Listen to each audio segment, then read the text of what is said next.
Can you guys see this? Hey everyone, this is Robin from Nest Soapery, and today we're going to be talking about shampoo bars. A couple of days ago, I put my shampoo bar recipe up on my website and a whole bunch of you purchased it. And I'm sure you're going to want to know exactly how I make it in my own studio.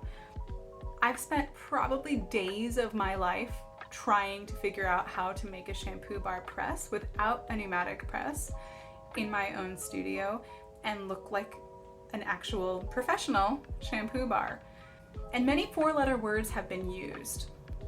My husband laughs at me because I would be sitting there at my station with these half-pressed ugly shampoo bars, and I would get really close to them and be like, I hate you.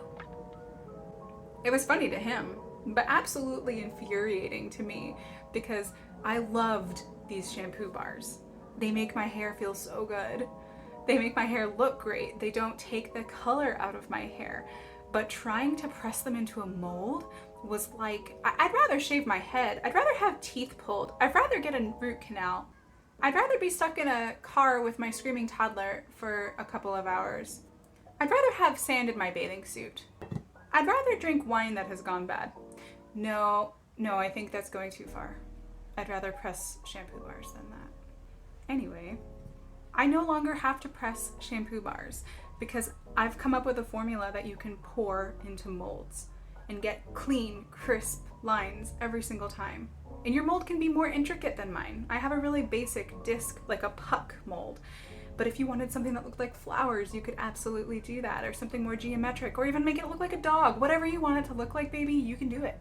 So I'm gonna get started on showing you how exactly I create my shampoo bars, because I think that there are a bunch of you hanging on for the tutorial to figure out if this is going to be worth your time, your energy, and your money. All of us have limited resources, right? You don't want to spend money on a recipe that's not going to work for you, or on the ingredients if they're just going to sit there and you don't really want to make the shampoo bar. So let me give you as much information as possible. You can make your decision.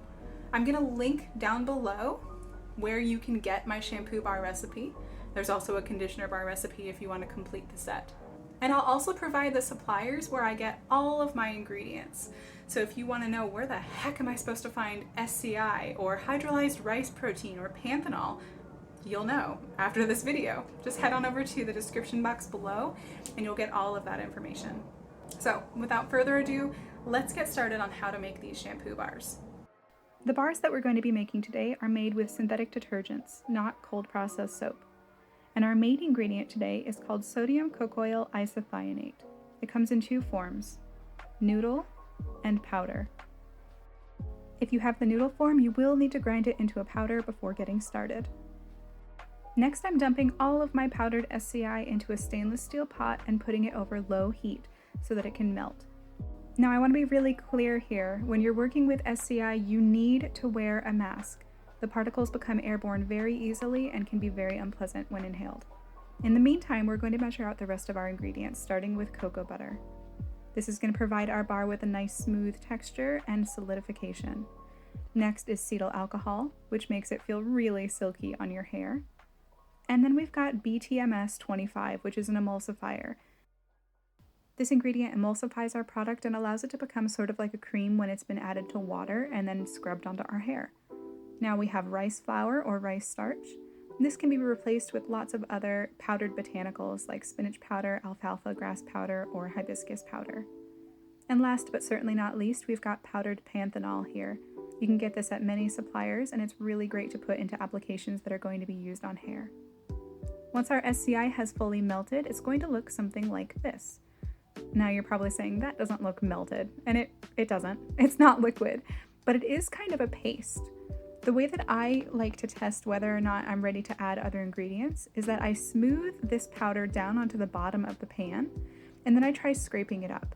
And when I see that there's a little bit of a paste consistency or a residue on the bottom of the pan, I know that it's time to add my other ingredients.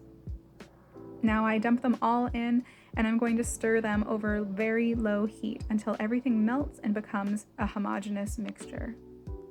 This doesn't take a lot of time, just put it right back over your low heat and wait about 30 seconds, stirring constantly. And when your mixture has fully come together, it's going to look something like this. Before adding the rest of our ingredients, I do need to let this sit for 1 to 2 minutes and cool down slightly. The rest of our ingredients are a little bit delicate, and if they're added at too high a temperature, their efficacy will go down. The rest of the ingredients include hydrolyzed rice protein, glycerin, fragrance oil, and our preservative, which is very delicate and should not be added to anything over 140 degrees. Once you've dumped it all in, you'll need to mix it until it's perfectly smooth, and you will see that it thickens up just a little bit because we're adding something to this mixture that is lower in temperature, so it's going to start to thicken. If it becomes too thick to pour, you can put it back on the burner for about 1 to 2 seconds, and I really mean a super short burst. We do not want to heat this up too much. We just want to get it to be liquid enough to pour or get into the mold. For my shampoo bars, I'm using these 2-inch silicone molds. You can get them on Amazon, and I will put a link down in the description box if you want to pick one up for yourself. I'm just pouring this in here, but I've also seen people use these molds and then press a little bit of a shape down on top, or if you know that you want to make like a heart design, you can drag a little heart with a skewer or something like that. Completely up to you, but I just left mine pretty plain on the top. Now you're going to wait 1 to 2 hours before you unmold anything. If you unmold them when they're still warm, you're not going to get the nice crisp lines that you're looking for from a silicone mold. So just be patient. I like to wait about a day before I'm ready. Now, if you're making these shampoo bars for yourself and it's like day 4 greasy hair, go for it, girl. Pop them out and use them same day. Ideally, though, you'll want to wait 1 to 2 days before you use them, and I usually wait about a week before I release them for any of my family members or customers. I hope that it was super helpful to see how to make these shampoo bars, and I hope that today's video was motivational or helpful or relaxing, whatever you needed it to be for you today. I'll see you in the next video. Thank you so much for joining me today, and until next time, be well.